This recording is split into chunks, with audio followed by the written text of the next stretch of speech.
समाजवादी, धर्मनिरपेक्ष, लोकतंत्रात्मक गणराज्य बनाने के लिए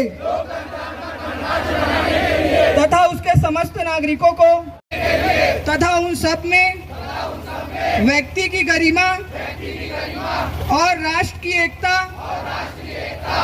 को एतद द्वारा इस संविधान को अंगीकृत, अधिनियमित और आत्मर्पित करते हैं।